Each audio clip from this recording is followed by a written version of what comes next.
So as you know, Goldman Sachs is one of our platinum members, is one of the most active contributors to the foundation.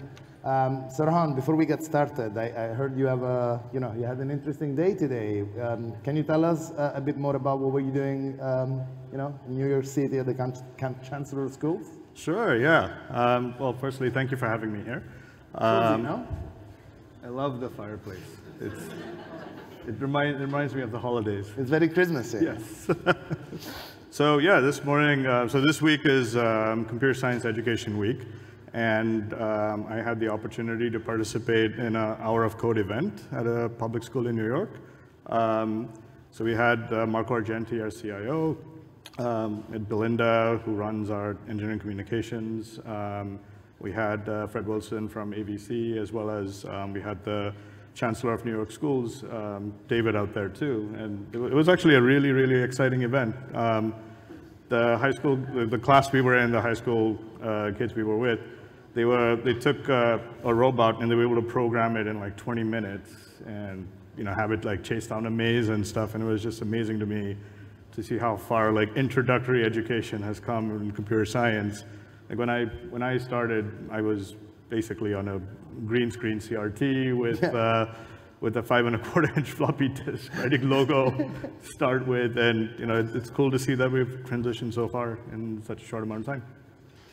That's fascinating. I think the aspect of talent is one that we touched on so much today. So I'm so glad, as a European, I don't think we do nearly enough in Europe to grow talent. So I'm always impressed here in the US. Since I botched your introduction, as I said, Goldman Sachs is a great contributor, but you're a relatively new face in our community. Mm-hmm. Do you mind telling us a little bit more what you do at Goldman? Absolutely. So I work at Goldman Sachs, part of our engineering organization. I run our App Foundry engineering team, which the portfolio is, it's really focused on developer experience. And so the portfolio is infrastructure to build and operate APIs at the firm, basically anything to do with mobile applications that Goldman Sachs creates, as well as our developer tooling and developer environment, so what our engineers use to write code and develop and ship code. And along with that, I also had our open source program and lead the open source program office. Wow, that's a lot, and thank you for being an amazing contributor, and enabling all of the contributors that work at Goldman. So on this note, you probably have heard today about Legend, but for those of you who are new to the community, Goldman made major buzz in 2020 when Legend got contributed to FINOS. But really since then, I've seen a growing engagement across the board, not just in FINOS, but really in many other projects in the Linux Foundation, and even beyond, many upstream projects, the importance of upstreaming. Can you tell us a bit more about what Goldman is contributing to? Yeah, sure. So obviously, we open sourced Legend in 2020, a couple of years ago. Legend, for those who don't know about it, is a data modeling. It's a full suite of data-related products. It's for data management, data modeling. It provides auto lineage, supports data discovery. It's a logical layer over your physical implementation of your data. So it's kind of like an abstraction layer that you can leverage in order to model as well as manage your data. It's actually based on technology that Goldman Sachs has been using in production for many, many, many years. And we open sourced it because we wanted to give back this critical technology that we've been using that's given us so much value, and enable the community to start contributing and leveraging it. So Legend, it's obviously the open source project, the internal version that we use. They're pretty much in lockstep and sync. But along with that, we've also been pretty active when it comes to engaging with other open source projects. So Goldman's actually been doing open source for a long, long, long time. I don't think we did a great job talking about it. We open sourced what was called GS Collections. It's now Eclipse Collections for Java. We have this project called GS Quant, which is a Python library for doing financial calculations. And we have other projects like Relidomo, that's the kind of like an ORM and some other stuff out there. Along with Legend, we also contributed and open sourced a project called Catch It, which is a security scanner. And I think this happened like sometime last year, I believe. Yep. It took a little longer than we anticipated, but I think we managed to get it over the line. So these are projects we've been contributing to FINOS, working with FINOS as part of FINOS in the fintech space, but we're also active contributors to a whole bunch of other projects. We've been contributing to Trino, to NixOS, to Kong. There's a bunch of other things that we're contributing to, and we're making it, I think the focus of me and my team is really making it easier for our engineers to contribute to these projects, to treat them as just no different than any internal code base that they might operate with. I think that's kind of the vision we're trying to achieve. That's so interesting. I mean, I remember when we started 5 years ago, this was a very different landscape in terms of upstream contributions. Actually, you mentioned Eclipse collections. Donald might be here, Don Rubb, which I think was the original contributor. But I mean, so we talked about today a lot about both the developer, the technology value, as well as the business value of open source, and just more broadly the value of open collaboration as an industry. I'd love for you to tell us your thoughts and just about what sort of a large and sort of traditionally conservative firm has undergone massive transformation in the last years. On both sides of this equation. So maybe let's start from the sort of developer side. What's the developer value of engaging in open source? Yeah, so actually let me tell you a personal anecdote to get started here. Nice. So prior to Goldman Sachs, I was working at a big technology company, and we were I was engaged with a lot of open source because it was part of the product strategy that we had decided on, open source first and engage customers through that channel. And so when I told my peers that, okay, I'm moving on to Goldman Sachs, one of the first questions I used to get was, but banks don't do open source, so what are you going to do? And so, that was a question that was top of mind for me. And so when I did join Goldman Sachs, that was kind of the first things I started exploring, are we actually using open source here? What's the presence here? And I was actually very pleasantly surprised to, first of all, learn about all the contributions we've been making. I got engaged with FINOS actually for the first time and met Gab for the first time through the whole Legend open sourcing process itself. But I think as I was exploring, it was pretty clear to me, like, Goldman Sachs actually runs on open source. Like, we use 50,000 plus open source packages.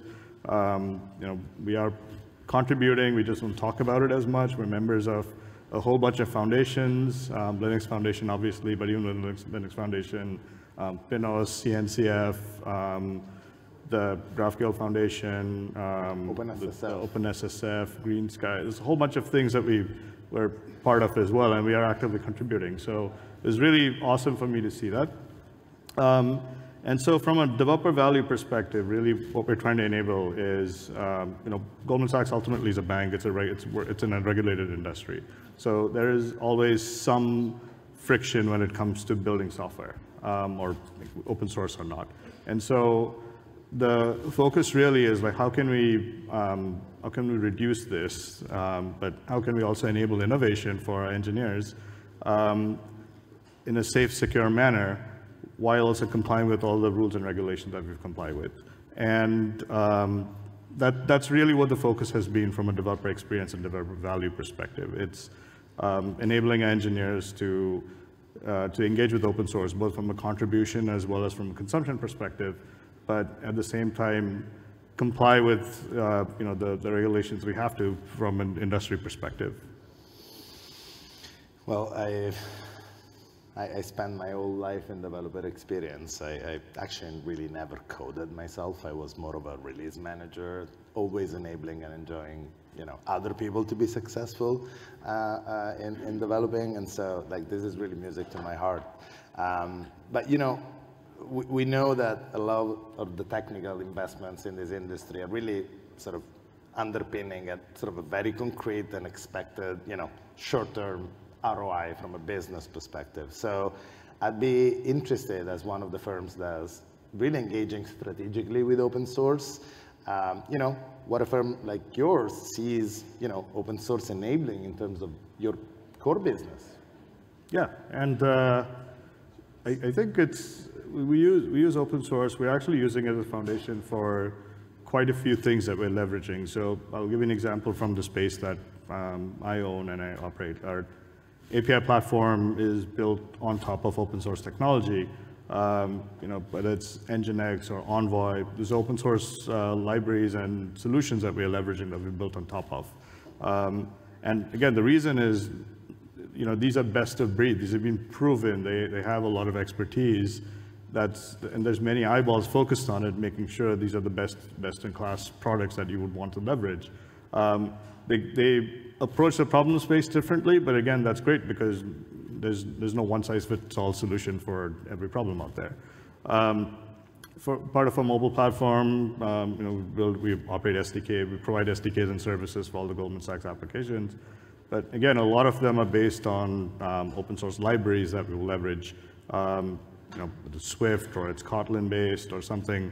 Foundationally, we're leveraging open source, and then we're adding the Goldman Sachs secret sauce that we would need in order to comply with rules, regulations, anything that we might have to handle in that case. And what this really helps, where it really helps us is to accelerate time to market, but it also helps us reduce risk because we know these libraries that we're building on have been proven from a production expertise and usage perspective.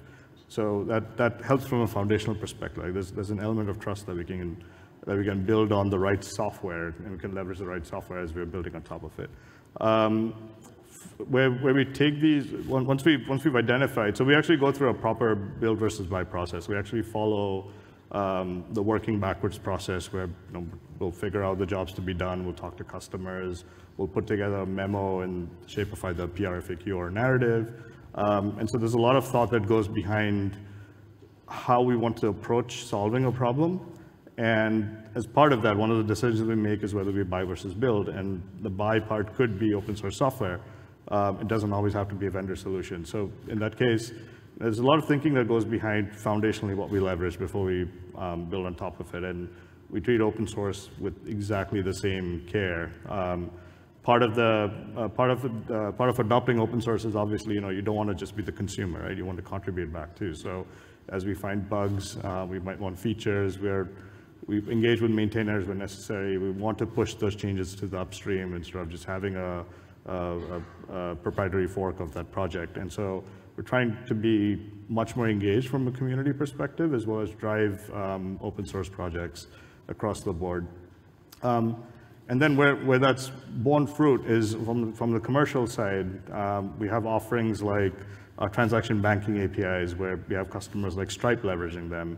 Or we have our credit card platform, where we have customers like GM and other card providers that are leveraging them. And these are all foundationally, if you dig all the way down the stack, they're all foundationally built on proven, trusted open source libraries that have been out there for a while. And they're powering these large, complex workloads for us. I'm so excited to see the whole arc of going from developers to literally services that run in production and run some of the largest businesses and customer, deliver value to your customers. I think 2 years ago, maybe 3 years ago, we were here on stage with Neil Pawar, who used to be the CTO at AQR at that time, and you talked about build versus buy, and it started suggesting that we're sort of moving past this old notion of build versus buy, more towards like a leverage versus invent. If you put open source in the mix, then that becomes another way of acquiring versus having to invent novel technology, sort of the secret sauce. So I'm really excited for that. Now, maybe a little bit of a shameless plug here, but we talked a lot today about the value of open source, both on the business and on the developer side. But what about foundations? I mean, we heard this morning from Sarah Chips at LinkedIn, another pretty good shameless plug for FINOS. But you guys have been a founding member and a platinum member, of course, of FINOS. And as you said, you're involved in so many other foundations in the LF. Can you tell us a bit more? What value do you see in being part of this foundation? Yeah, and like you said, we've been part of FINOS since pretty much day one, yes. Right? So I think it's been a great collaboration between FINOS and Goldman Sachs, and we're really excited about it. Definitely want to keep it going. I personally represent Goldman Sachs on the GraphQL Foundation as well as the FINOS board as well. So to me, what I think foundations bring is they bring you this focused value. It's this ecosystem and this community you get that's focused on a particular area. So take FINOS, for example, right? Like the focus is on financial providers, really. And so the software that you're building is oriented towards these specific use cases. There's a niche, but it's a broad niche. A niche sounds tiny, but in this case, it's exactly. It's like a super broad space, which is also very critical to multiple economies on this planet. So what a foundation like FINOS would provide is this kind of an ecosystem. It brings together like-minded people that are focused on the same problem, and it gives you this opportunity to engage with the community that's actually aware of the problems you're trying to solve or the capabilities that you're expecting to provide or build in this case. So that's definitely like a really important value that you would get being part of a foundation. The other example I want to bring up is around software supply chain security, and that's top of mind for a lot of technology professionals at this point, and it's for very good reasons. It's it's a very critical avenue that you need to protect against, and starting all the way from the U.S. government, the White House recognized this. They issued an executive directive. And one of the outcomes of that was OpenSSF that was founded a few months later after that. Goldman Sachs joined OpenSSF because, again, we see the value, we see the criticality of this problem. We want to participate. We want to participate both from an engagement perspective as well as from an expertise perspective, and help drive software supply chain security for the industry as a whole. Obviously, with a focus on finance because that's where we are, but we see being part of the foundation as a benefit for the industry as a whole because we can benefit from best practices that other firms are putting in place as they solve some of these problems, but we can also contribute back some of the learnings that we've got running our software within a regulated financial industrial environment. Fascinating, and I'm glad you touched on open source security because that is something that is top of mind. In fact, I'm just going to close with a quick anecdote. You mentioned Goldman Sachs is a member of OpenSSF.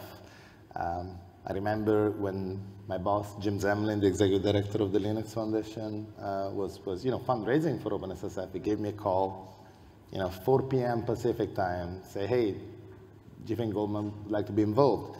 I reached out to Marco, the CIO of Goldman Sachs, literally sub 30 minutes response. Just again, showing how not only this is a critical problem, but how this industry has not pulled back on open source after Log4Shell is actually doubling down on investing, not just in foundations, but really in consumption. Rohan, this has been fantastic. Thank you so much for joining us and for all your contributions and for being a valued platinum member of FINOS. Yeah. Thank you so much. It was great talking with you. Thanks,